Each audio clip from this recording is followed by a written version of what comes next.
What is going on, everybody? Bobby Fire, Eric Sheets Haber. We're going to be talking through this 14-game MLB slate. We will transition over to some NBA, and we'll probably be out of here. I'm gonna probably be out of here around 6:15 Eastern because I like beautiful, perfect. Okay, that's when I like to get my stuff. And I'm not going to mess. You know what I learned with you never F with a winning streak. So you got to do the things the same way. At least yeah. That's what I try to do anyway. But it's an interesting slate. There's actually, I say 14 games, there's only 13 now because the postponed from Cleveland, and which is nice because I didn't want to play it anyway. But there's always that. The last time I said that in a game that looked like it was not going to play at all, it started like 5 hours later, and then they ended up scoring like 25 runs. So I'm glad I just don't have to worry about that. But yeah, I'm looking between the two sites, and I feel like the sites are a little bit different in terms of what I'm getting, but most things similar enough, outside of the fact that they really want you to load every bit of Gilbert on FanDuel. Is that right? Yeah, I'm just starting to build now. I can't imagine why you wouldn't. It's like yeah, it's well. So the argument against him versus these other guys, I don't think he has the highest upside. Okay. I do think his quality start percentage is probably the best by a pretty decent amount, but I don't think there's a big gap between he and Yamamoto, personally. Yamamoto has the more upside, probably less of a leash, but more upside because he's a better strikeout pitcher. So that would be, I guess, one thing you could consider. But it is tough to go. And the one thing that again, this is going to sound weird coming from me, right? I think I want to look, I'm going to have some pieces of some Dodgers in certain spots, but I think there might be an interesting case of like, why aren't we playing Paul Skeens tonight? And it is the Dodgers, but like, should we? I don't want to just cross him off. I feel like there's like enough, like that's the pitcher with the most upside, right? And it's just interesting. So Skeens, Sale, and Gallen, none of them at all would be surprising to be the highest scoring pitcher of the night, and no one's really playing any of them. So I think that we got a way we can get different with pitching, and I've got the stacks that I really like that I can get to. And honestly, the stacks that are looking popular, I'm not overly. I have some interest in some Toronto, I guess, but like and some Minnesota and FanDuel, those are going to be more popular. But I guess the Yankees will have some exposure. The Yankees will have some ownership, but it's not like, I don't know. It's not crazy on FanDuel to where I don't want to play cross anybody out because they're going to be too popular. And it's not crazy on DraftKings to where anybody looks too popular to me on this biggest slate. So I guess, what do you think about this, Sheets? Where are you landing, or what are you looking at, and who do you think you're going to end up with? Yeah, I mean, I think that you hit on the kind of the one, not the one, like the one real cool talking point is that what to do with this Dodgers Skeens thing, because you want to play Skeens and you want to play the Dodgers, but you don't want to play Skeens against the Dodgers. You don't want to play Dodgers against Skeens, but both variations certainly have upside. And no one's going to play any of it. So. Maybe in big buy-ins, maybe they do play Skeens. I don't know. I just don't think it's going to be that much. He might get a little bit of love, but I was getting none of him just with the raw numbers. But I think that sure, on DraftKings makes more sense, but I don't think on FanDuel people are going to play him as the one pitcher. I think he'll have a little bit of ownership on DraftKings just because it's not like. As much as I like Gilbert and as much as I like Yamamoto, it's not like it's not like that Spencer Strider 2 years ago, you know what I mean? That we have to worry about out just crushing everybody and you need the 40 fantasy points or whatever. These guys are probably going to end up somewhere in the mid-20s. Same with Pablo Lopez and Michael King. I feel like it's right to get overweight Gallen, Sale, and Skeens. That would be my pitching take. And then I'm getting to some of the I'm getting to again, it's still not showing up as being, and I think it's going to have some ownership, but I'm not seeing a ton of ownership on this. I mean, SaberSim's got nobody above 10%. You've got only 2 guys above 10%, De La Cruz and McLean for Cincinnati. That feels like a pretty good spot to attack in Colorado. I don't feel like I need to sell myself too much on this one. What do you think about that? Yeah, I'm going to stick with my original comment is that I think that Cincinnati is going to be popular. Just I think I'm going to play all them, projection sites have got it wrong. No, yeah, I guess so. I mean, who are people going to play? Right now, the most popular teams are looking like Seattle, Toronto on DraftKings, the Athletics. I mean, I don't quite understand. I mean, it's like Minnesota. Because of the weather in Colorado. It's not great weather. Freeland can minimize, and Cincinnati's a tricky offense. I can't say that they're, they seem to like either be very boom or bust.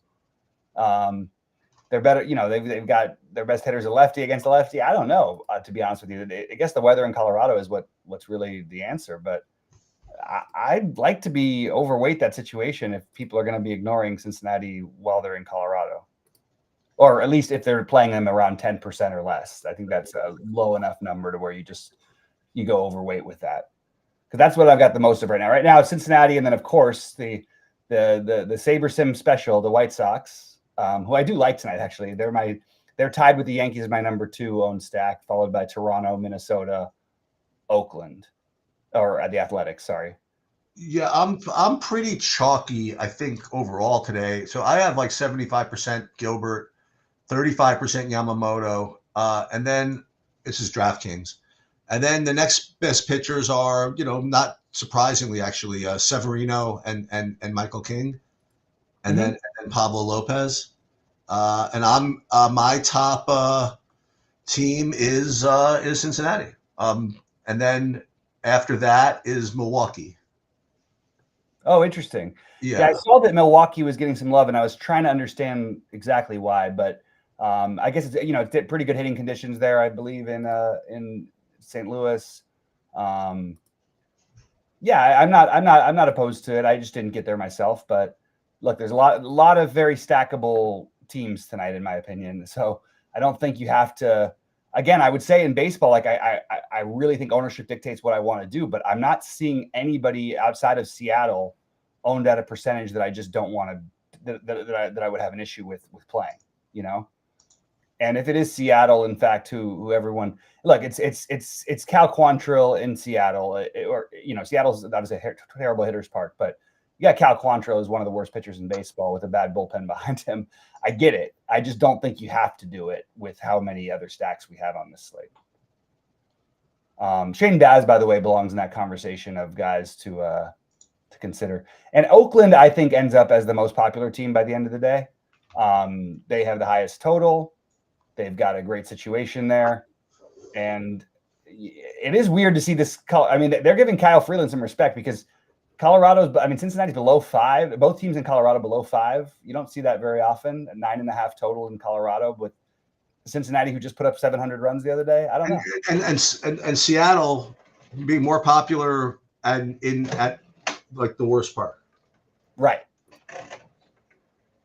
And in my big buy-ins, I'm sort of flirting with the idea of my pitching is having a Yamamoto and Sale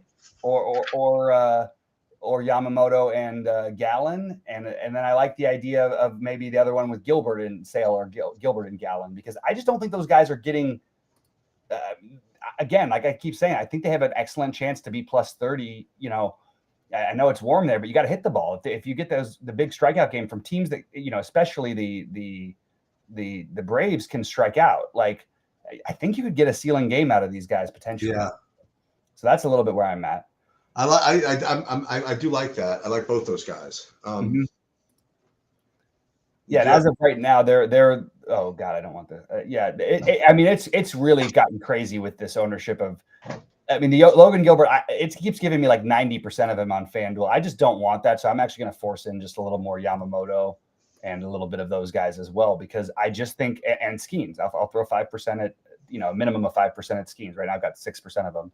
I don't want to miss out on the guys who might be the best pitching plays on the slate and just are being treated this way because of a total. But the total doesn't necessarily mean they can't have I just don't think we should be putting as much weight as there is being put on it. Well, I'm running my FanDuel stuff right now, and yeah,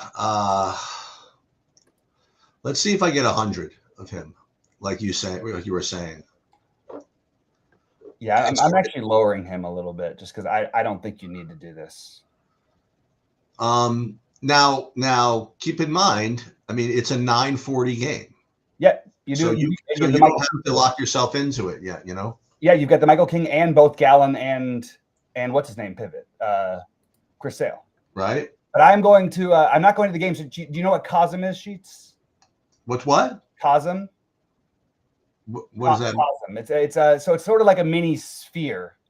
Oh, okay. Sports and like it's like you're in the game kind of. Oh, okay. So like a surrounding thing. So we bought tickets tonight, so we're going to watch the Lakers play in the Cosm tonight.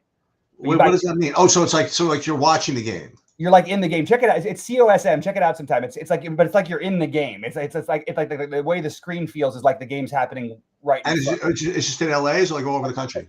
There's one in Dallas, and I think that they're going to open one in New York soon.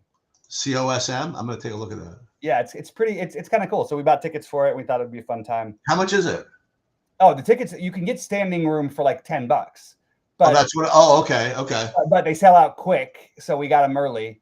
But then for a table, it's like they treat it like a nice club. You know, there it is. We power immersive experiences across the world. Yeah. The Matrix version coming soon to COSM. Oh, it's a whole thing. Okay. Yeah. The massive screen for live sports puts you in the best seat in the stadium. Yeah, it's pretty cool. I've seen some of the things there. It's pretty neat looking.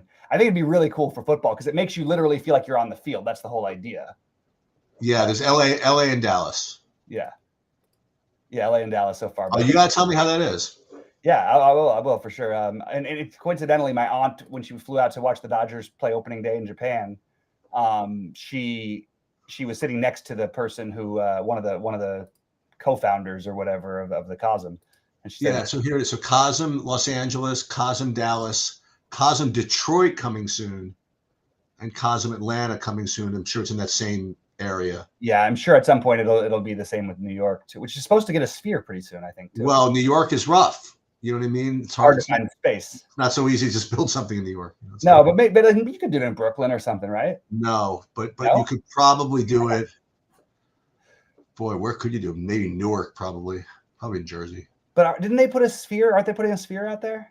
Oh, maybe. I heard. I mean, it was Dolan's thing, so I guess that it must be really tough if Dolan can't figure out a way to do it because he's obviously got the money and the connections. Even though I despise that guy. But yeah, so sorry to take everyone away from the baseball, but yeah, I've rerun it again a couple times here with the pitching, and I'm now at least getting some of the Sale and the Gallon and the Skeens on FanDuel because I did want some more of that exposure. And the Yankees are my highest owned team on FanDuel. I really like the Yankees tonight. I know they're going to have some ownership, but I do think it's a really good spot, and Judge especially. I just think this is a great spot to. This is you can get 30 out of them potentially on DraftKings. All right, let me tell you what I have at on FanDuel. Let's see. Contests. Am I going to have 100? Let's see. Logan Gilbert, I do not have 100. I have 98.1%. Yeah. I have one lineup with Yamamoto and one lineup with Michael King, a.k.a. the winner. The Michael King winner. Whatever it is. Yeah, whatever the other one is. And then as far as hitting goes, I'm FanDuel. I'm getting 35% Chicago White Sox. 35. Yeah, that's again, I have 28% myself. So all late stuff. So yeah, lots of swappability. I almost promise you this is not what I'm going to have by the time the slate ends. Yeah, outside of my Yankees, Blue Jays, and Minnesota early love, I think I'm going to have some very different stuff too because I like the A's, White Sox. Well, just the A's and White Sox, and then the pitching is the other one that I have late. Yeah, I think it's fine to like I do think, I mean, Gilbert's the best play. Like if I had one lineup and it was like a $10,000 lineup tonight, I'm pretty sure I'd be using Gilbert. Like, you know what I mean? Right. That's the way I always try to think about it when you have these big slates. But I probably would be using Gilbert not with Yamamoto. I probably would be using Gilbert with one of the Atlanta, Arizona guys, or maybe Shane Daz, if I wanted to stack the Yankees, for example, just because they're going to be popular-ish. The other thing to keep in mind is the way math works. I would guess. Okay, Logan Gilbert's what, 70% owned, wherever he's going to be. Yeah, on FanDuel. I bet you that if you ran the simulations, I'm sure that somewhere. I bet you he's the top scorer probably about like 35% of the time. at most. Right? I mean, yeah. I think that sounds right. Like I don't see why it would be. We could that use sounds about right. I mean, yeah, James has a tool for it. I'll take a look at it when I get a chance. Just updating just making sure the guys who are at. And I know it's not exactly the apples to apples and not perfect math, but you've got 70% owned who is only the top scorer 35% of the time. That seems a little rough. Right, and it's not the exact same thing, but like you said, there is something. So I'm going to take a quick look and see what James, because James has some cool tools for this stuff, and they've been really, really good. And let me just go over into there, and let's just see.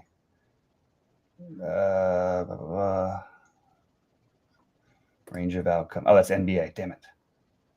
I hate when I click on the wrong thing. It's always hard to figure out where to go back. DraftKings main slate. But where do we get to the MLB? All right, I'll find it at some point. MLB range of outcomes. There we go. April 9th. That's something wrong here. We have some issue here with this. Yeah. No. It's got the right thing, but it's got the wrong day. Okay. Dude, if it tells you who's going to be the top scorer tomorrow, then we're in good shape. Yeah, right. Ceiling medium. All right. Well, okay. Let's skip that. I even said that because I have to talk to our guys about a couple of issues on this thing. But they do have. They have Seattle at 32% to score 8+ runs. Colorado at 32%, 31.6. Yankees. Well, Cleveland is not playing anymore, and then. Yeah, so they've got Cincinnati. He's got Cincinnati. Where is that Cincinnati? They're that low? No, I must have missed them. He's got them at 23% to score 8+ runs. But again, how runs are scored matters, and I'd like to remind everybody that you're not betting on the team that's going to score the most runs every night. You're trying to bet on the team that does it in the way that stolen base and home runs. That's what you want. The Dodgers were the ideal example last year, and will probably be again this year, although I don't think they'll run quite as much. Although Ohtani's still running. Should we switch over and talk a little NBA? Yep. I'm going to start building my NBA as we get there. So let's. I promise I will not give out any of your takes until the games are over this time. I still think it was a good take. I think I would have been right. Of course it was. I mean, but if Joe would have been healthy. You think they would have hung on, right? I mean, they're up 29, right? I mean, you'd think that was pretty close to like a. But I had a feeling, man. I had a feeling once he went down, I was like, oh, this is one of those moments, isn't it? Yep. Yeah. So again, okay, the natural thing just about the games tonight. Boston complaining about Orlando being too physical. The Boston fans. Is that 2-0? 2-0 Boston. Yeah, and we still don't know who's playing for sure yet. Let me see if it came in well. Oh, is Tatum supposed to be in or out? Tatum's questionable, and let me just see. Jason Tatum, Jaylen Brown, Drew Holiday are all game time decisions. So really kind of impossible to talk about the Celtics game. Let's see if we can take anything from the spread. Not that it's going to matter because it's the first game, but I'm just kind of curious. NBA starting lineups, and well, okay, let's. This is the same thing as the other night, right? So you have two games. Well, same thing in that one game has an enormous total compared to the others. Yeah. But this time there's no blowout spreads because the game is in Orlando. Right. And I mean, instinctively, I think I like the Lakers tonight. Interesting.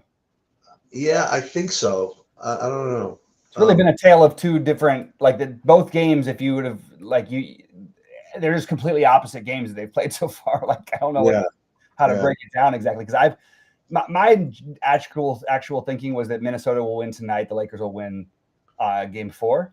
Okay.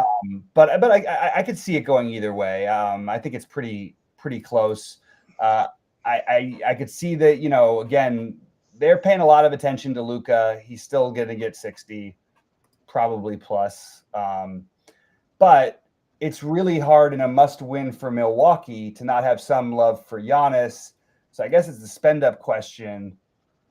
Or do you skip both of them and play Halliburton? We'll see with Boston, so I can't even include them in this conversation. But LeBron fits in that category of the cheaper guys. Anthony Edwards is going to have a monster game at some point this year. Actually played well in game 1, but I think he'll have like a really, really big game at some point. And then who's, I mean, I don't think this is going to really fool anybody, but you can go back to DiVincenzo.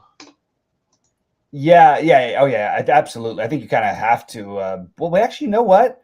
I disagree with his projection. Oh, no, they raised his price a little bit, but I still think it's being projected too low. I think it's been a very fluky first couple games for him, and I don't think this is what we should expect. So that's immediately one place that I'm going to bump up a little bit. This is wrong. He should not be projected at around 20, even though that's what everyone's got him at. I think it should be closer to 23 or 24. That's not a huge number of difference, but it's going to make a difference in terms of how you build. Maybe 24 is too strong. Yeah. 23 feels a little better. But I know everyone's got him that way. I don't think that it's just a SaberSim thing. So like you said, I mean, like until we know what's going on with Boston, it's sort of ridiculous, right? Like I currently have Tatum projected as not playing, but I don't know. Yeah, it's really hard to analyze without knowing what's happening there. The one thing I did just want to remind everybody is that Paolo might be the highest scoring player on this slate again. He's put what did he put up 61 and 58 in the first 2 games? Yep. This guy is so good and he's so active and they run everything through him and Franz. Yep. I really think like if you're into rule setting, you play it, you make sure you have one of those guys on every. Maybe just play both of them in every line. It's not a bad idea. No, it really isn't. The other one that seems like I don't know, not overlooked, but maybe is just too cheap is Pritchard's like $2 on FanDuel. We can run back to Pritchard again. Yeah, but Pritchard, I'm like getting like all of him right now. Oh, really? Yeah, I think he's going to be more on than he was the other night. Well, it depends what we do with Tatum plays. You know what I mean? It depends on Tatum, Holiday, and Brown. Those yeah, I'm getting like almost 100 of Pritchard with current projections, but again, it's all going to change. Yeah. I think the way that I would rank the mid-range to spend up guys without knowing the Boston situation, I think I think that Luka and Giannis will both easily get their. Well, I don't know, not easily. They're both going to get 60 plus probably, but I think that Banchero, Halliburton, Siakam, throw Austin Reeves in the mix, Anthony Edwards. I think you're going to see enough out of those guys. Franz Wagner, whoever does play for Boston. Maybe that's the way to build is the 7 and 8K, 9K guys, and maybe not taking the Luka shots. Although I expect both Luka and Giannis, especially Giannis, to have a monster game tonight. Giannis by the way, if they get swept, it's now been 3 years since Giannis has won a playoff game, not a series, a game. What? Yeah. Well, he got hurt last year in the playoffs. Oh, okay. Last year. But still, I mean, that's pretty wild. It doesn't happen for a lot of greats. So yeah, again, really impossible, I guess, until we know about Brown, Tatum, and Holiday. That's the story. And if Tatum's out, we run right back to the guys we did last time, Holiday, Brown. If Tatum and Brown and Holiday are out, we're playing all the Derek White and Peyton Pritchard, as well as the normal ones like Horford. If there's no way they're sitting all three. One of them will be out is what's going to happen. They might. You think so? I don't know. They can afford to give one up. Maybe. It would be interesting if they did, because then we have a very how many Boston players is too many, and the answer is probably there isn't enough. No, yep. You're probably looking at 100% of Pritchard, White, Porzingis, Horford. It's really hard for them all not to get there because they play all the minutes. Like right. Hauser and Cornette also would be the only decision. Do we include one of the other guys too? All right, so that's going to be a tough one to figure out. I'm going to jump away from the basketball because I don't know if there's really a whole lot of takes. Yeah, there's nothing to do. I mean, there's nothing to do. Yeah, without knowing the Boston situation, Yep. which there's no value either. There's as always like not really strong value, but like there might be incredible value, and you might be able to play like Boston with Luka and Giannis if all three of those right. Because you can play Cornette and Hauser, and there's a game flow for that to work. I did want to mention that what I think happens in these games. I think this is the game Orlando gets, regardless of who plays. If they don't get this one, they get swept. Whatever. I think that Milwaukee gets this game, but I think it's ridiculous that they're favored by as much as they are because they look completely outmanned. Is the spread still? I think it may have dropped a little. It's a 5.5. Okay, it was 7.5 at one point. I was like, that's crazy, because Indiana is a better team than they are. They look a lot better. Boy, I mean, how did Kyle Kuzma in the first game of the series had 0 fantasy points? That's hard to do. How does a guy have 0 fantasy points? That's hard. It's rough. That's your big acquisition from the midseason for the trade. Start? Yeah. He only played 21 minutes in that game, but still, how do you? It's hard, man. It's hard to get that few. That's extremely hard to do. Yeah. And for what it's worth, the A's did just release their lineup at first glance. Oh, Kurtz at first. What are they doing? Who? So this guy Kurtz. Let me see who's out. I actually don't know who was supposed to be in.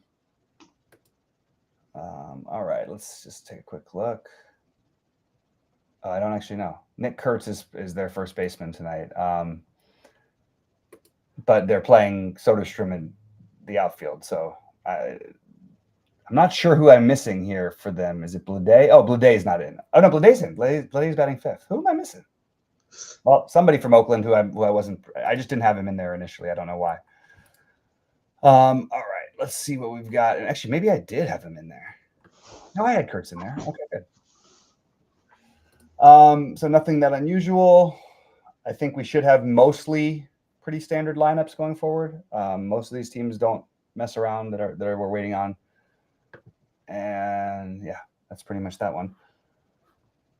All right. I don't really know what else to go over without talking about the basketball because I kind of was ready to, but I forgot about the I knew Jalen and Holiday were questionable. I just sort of thought they would tough through it. But now I'm starting to have some doubts because it's pretty late in the day to announce game time decision, which means there's definitely a chance they don't play. Talk about banged up the Nuggets, man. I feel bad for everybody's hurt. Well, not Jokic, right? That's all you need, I guess. Yeah. But they got smoked last night. They're going to get smoked again too, probably if they are as hurt as they seem to be in there because they also have the shortest turnaround time of any team. Just felt a little unfair. All right, Cheats, do you have anything else to go over?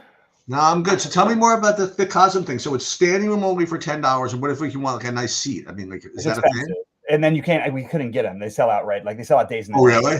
Like people like get on them before you can use like for the Dodger playoff games. I know you literally couldn't even get. How many people fit in the a couple hundred? I think it's more than that. I think it's like somewhere closer to like 600-700, maybe like that. I'm looking for. Yeah, I can't wait for you to get the trip report. Yeah. I'll take some photos, some video, and see. Yeah, definitely, please. Yeah, I think it'll be a lot of fun. All right, man. Well, have a good